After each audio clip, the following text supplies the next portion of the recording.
दोस्तों नमस्कार। दोस्तों आज तो भारत की आर्थिक तबाही की दिशा में बढ़ते कदमों को देख लीजिए, समझ लीजिए, क्योंकि इन बढ़ते हुए कदमों का जिम्मेदार कोई नहीं है। जो जिम्मेदार है वो अपने तौर पर इस अर्थव्यवस्था की आर्थिक तबाही को समझने के लिए कमेटियां भी बना रहा है, पैनल भी बना रहा है, रिपोर्ट्स भी ले रहा है, दस्तावेजों को टटोल भी रहा है और मान भी रहा है, देख भी रहा है। लेकिन इस आर्थिक तबाही की तरफ बढ़ते कदमों को कैसे रोका जाए?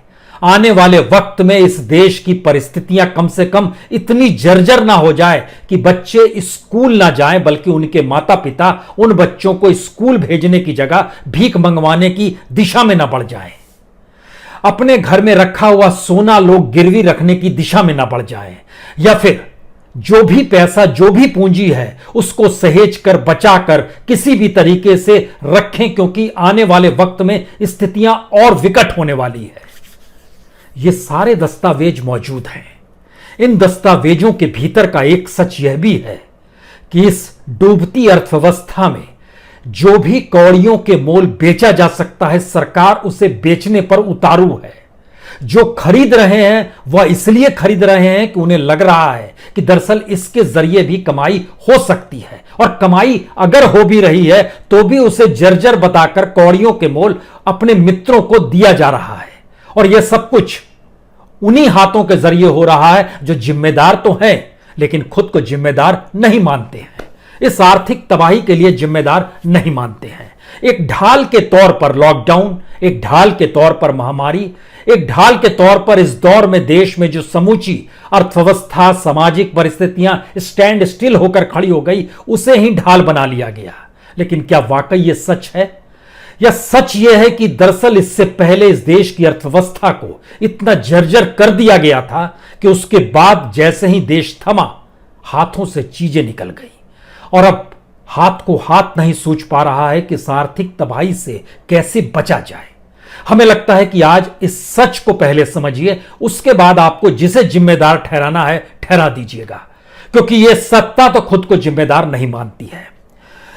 खासतौर से आज शुरुआत हमें लगता है कि बैंकों में जो आपका पैसा जमा है, उस पैसे के जरिए ही समझने की कोशिश कीजिए कितना पैसा इस देश के बैंकों ने किन्हें किन्हें दे दिया, और इस महामारी से पहले भी दे दिया, और उनकी तादाद कितनी ज्यादा थी। और इस वक्त समूचा पैसा जो इससे पहले कॉरपोरेट को दिया गया, इंडस्ट्रीज को दिया गया, अलग अलग सेक्टर्स को दिया गया, और इस महामारी के वक्त भी जिन्हें पैसा बांटा जा रहा है, यह सब कुछ हो सकता है अब आने वाले वक्त में एनपीए में तब्दील हो जाए, यानी वो कर्ज का पैसा वापस बैंक को नहीं मिले।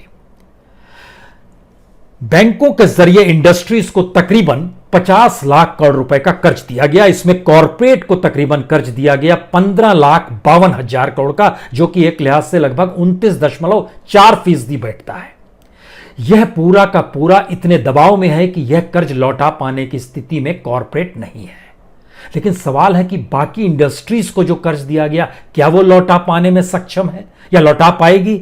उनको जो दिया गया उसमें बैंक के ऊपर बैंक का जो कर्ज है जो दे दिया गया, वो लगभग 23,71,000 करोड़ का है।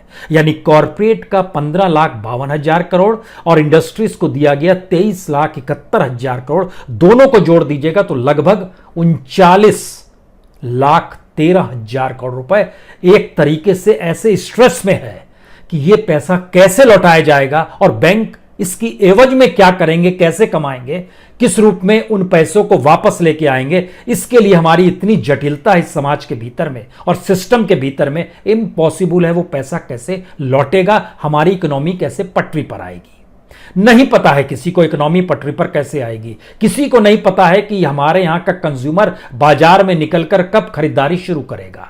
किसी को नहीं पता है कि वो पुराना माल भी जो इंडस्ट्रीज में बना हुआ था, बन रहा था, वह मार्केट में जाएगा तो कोई खरीदार नहीं मिलेगा, नहीं पता है।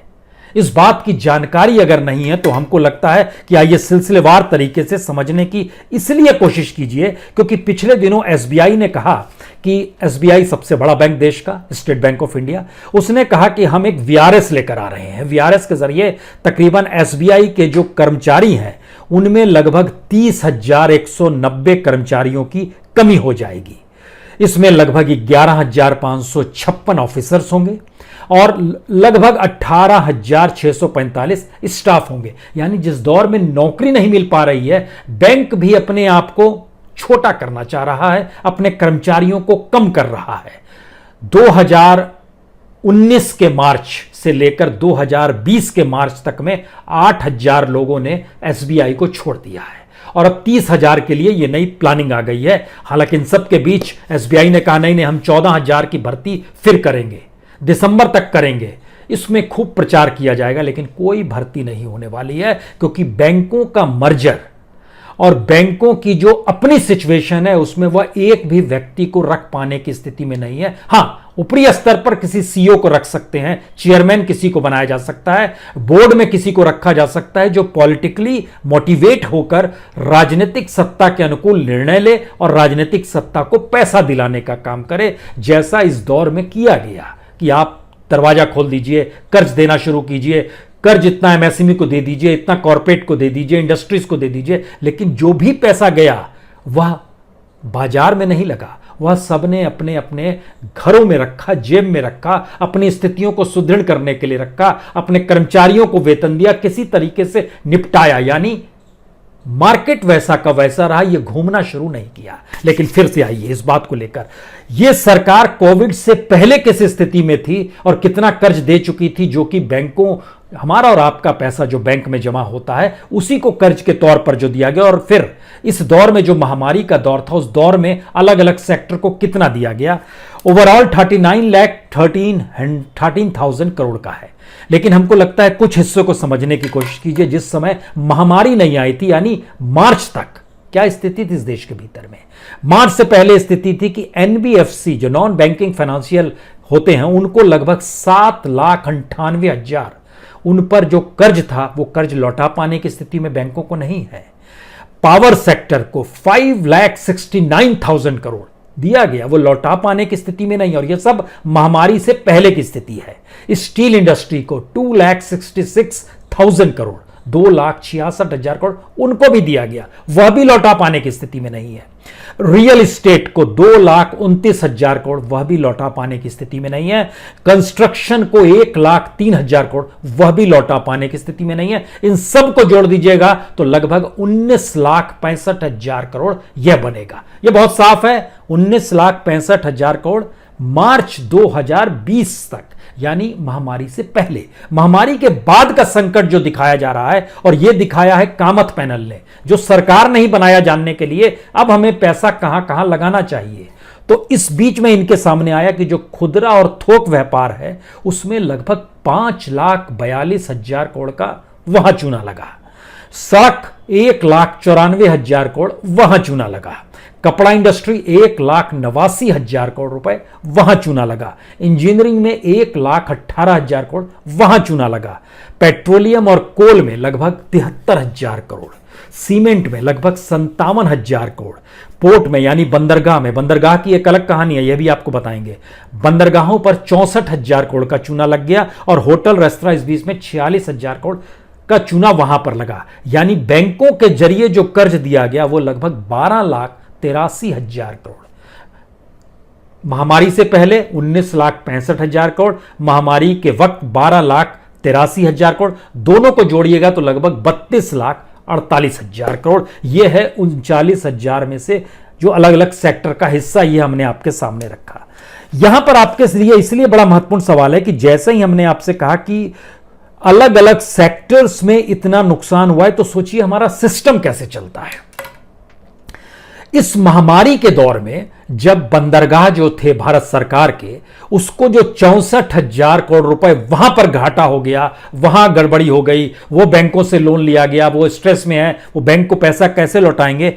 उसी वक्त इस देश के पोर्ट किंग अडानी जी के पास बहुत सारे पोर्ट्स हैं, और संयोग ऐसा है कि जो ये महामारी का दौर था ना, जो आपके जहन में आ रहा होगा, अब इसमें इन्होंने देखिए कि कृष्णापट्टनम पोर्ट है, ये पोर्ट को उन्होंने सीवीआर ग्रुप से 13,500 करोड़ में जनवरी 2020 में खरीदा, जो ठीक इससे पहले की स्थिति है, इस नए साल की स्थिति है, लेकिन महामारी से ठीक पहले की स्थिति है।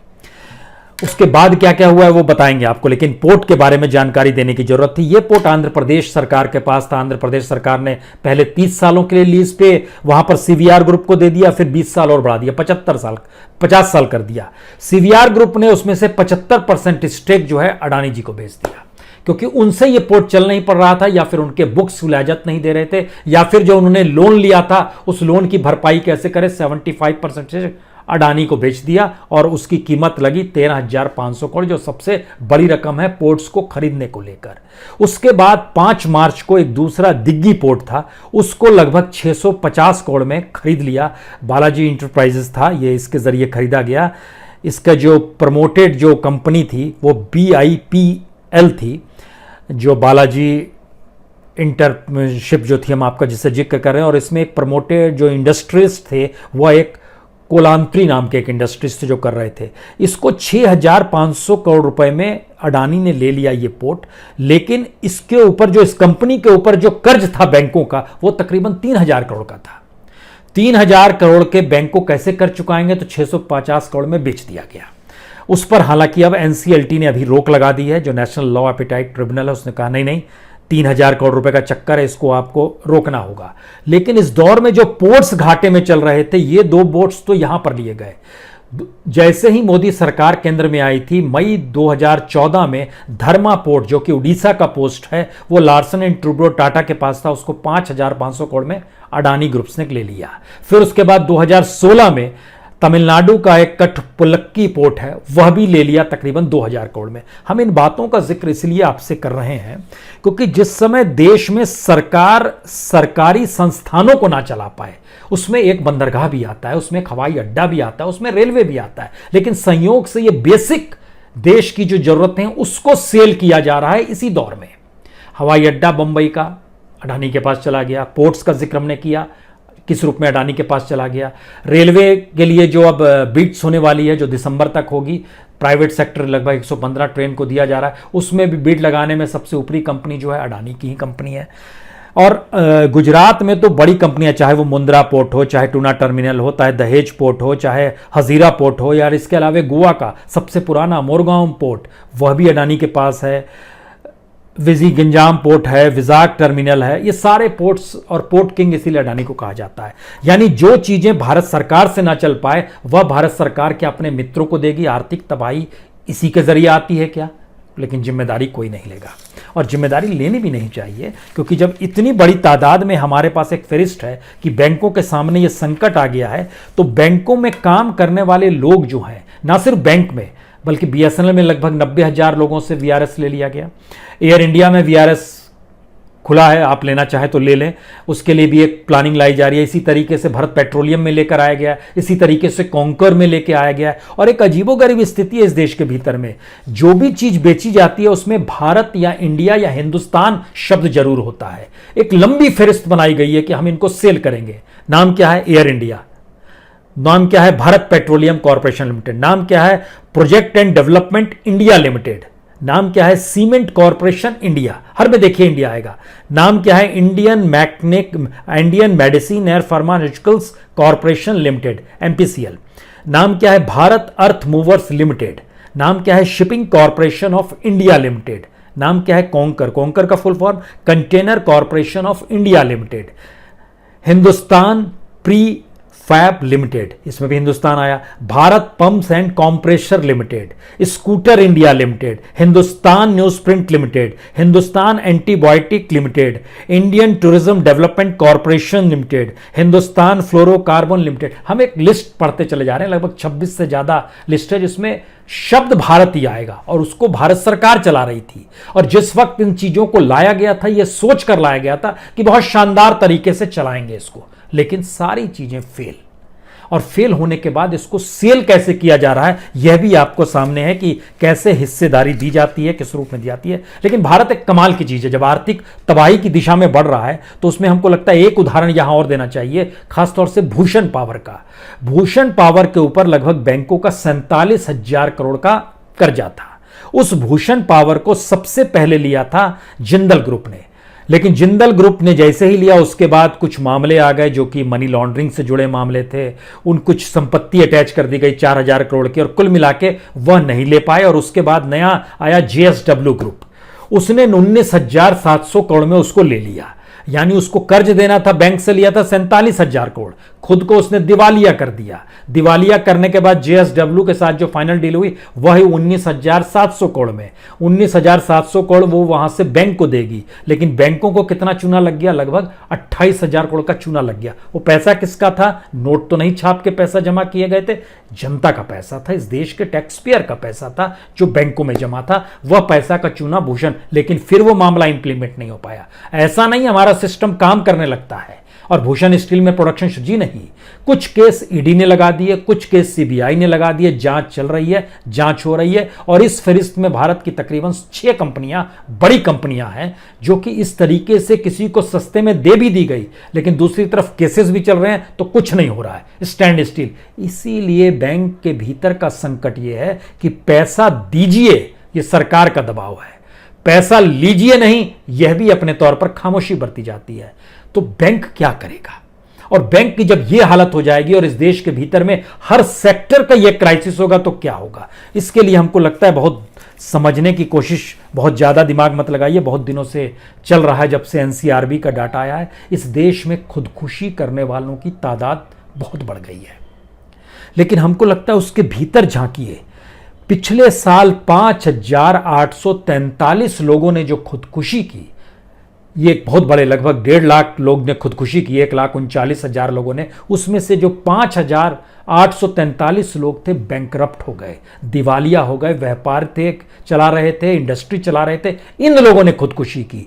जो लोग नौकरी नहीं पा रहे हैं, डिग्री हाथ में है, नौकरी नहीं पा रहे हैं, ऐसे लोगों ने खुदकुशी की, उनकी संख्या 2,782 है। जो लोग प्रोफेशनल्स थे, कैरियर्स की तरफ बढ़ रहे थे, आगे बढ़ रहे थे, और उन्होंने जो खुदकुशी कर ली, उनकी संख्या भी लगभग 1,662 है।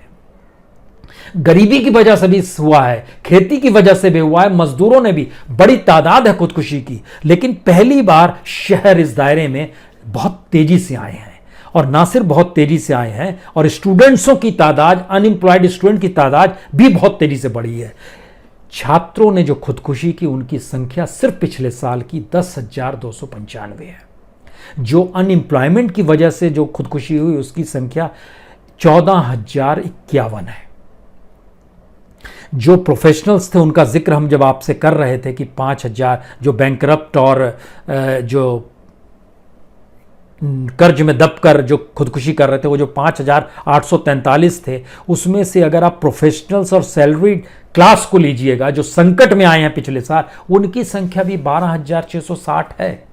यानी ये बैंकरप्ट होने वाले अलग हैं और ये प्रोफेशनल सैलरीड वाले अलग हैं। जिनके पास पैसा है, सिक्योरिटी है, उन्होंने भी खुदकुशी की है। एक ऐसी स्थिति की दिशा में हम लोग लगातार बढ़ते जा रहे हैं जिसमें यह सवाल छोटा हो जाएगा कि ये आर्थिक तबाही है, क्योंकि किसी भी देश की मौत अचानक नहीं होती है, धीरे धीरे होती है। इस देश के जो 53 मेगा शहर हैं, जिनको स्मार्ट सिटी के तौर पर पहचान दी जा चुकी है, उन स्मार्ट सिटीज के भीतर का सच क्या है? 22,390 लोगों ने इस पिछले साल खुदकुशी की है। आप कहेंगे नहीं, पहले नहीं होती थी, पहले भी, लेकिन बढ़ रही है संख्या। 2016 में 20,000 थे, अब 22,390 पहुंच गए। ये धीरे धीरे धीरे धीरे बढ़ रहा है। 2014 में इनकी संख्या 18,600 थी, वो बढ़ते बढ़ते 22,000 आ गई। धीरे धीरे कैसी परिस्थिति आती जा रही है। और विजन का जिक्र जब हम कह रहे हैं, क्योंकि ये हर किसी को समझना होगा, आज़ादी के बाद हमारे यहाँ जो सबसे बड़ी स्टैग्नेंसी आई थी 1991 में आई थी, लेकिन 1991 में दुनिया परेशान नहीं थी, भारत परेशान था। तो भारत को दुनिया से राहत मिल चुकी थी, एक विजन काम कर रहा था। पहली बार दुनिया भी परेशान है, वो यूं ही आपके यहां इन्वेस्ट नहीं करने आएगी। आपके यहां तो खरीदार ही नहीं है, तो इन्वेस्ट कैसे करेंगे? और हमारे यहां पूरा इसका पूरा सिस्टम जब चीजें कोलैप्स कर रही है, तो यहां पर चीजें कैसे डेवलप होगी, ये से कौन समझेगा और कौन समझाएगा और किसको समझाएगा?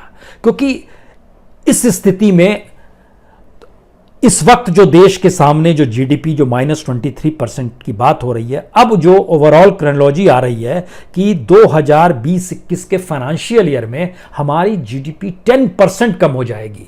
यानी ये कल्पना के परे है कि एक साल पहले तक हम लोग 5 ट्रिलियन का सपना देख रहे थे, और जब चीजें कोलैप्स हुई हैं तो 5 ट्रिलियन तो दूर, जो 2, ढाई, पौने 3 ट्रिलियन की जो जीडीपी थी वह भी घटकर हो सकता है 2 ट्रिलियन तक पहुंच जाए या उसके नीचे भी आ जाए। यानी हम दोबारा लौट जाएंगे 20 साल पहले। तो कौन जिम्मेदार है? कोई जिम्मेदार नहीं है, कोई जिम्मेदारी नहीं लेगा। वो कुछ दूसरे सवालों के साथ आपके सामने आकर खड़ा हो जाएगा।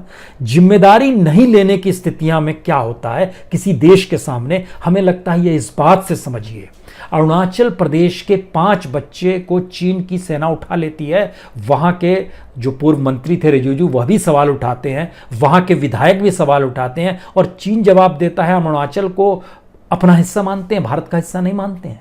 हम लोग खामोश व्रत लेते हैं।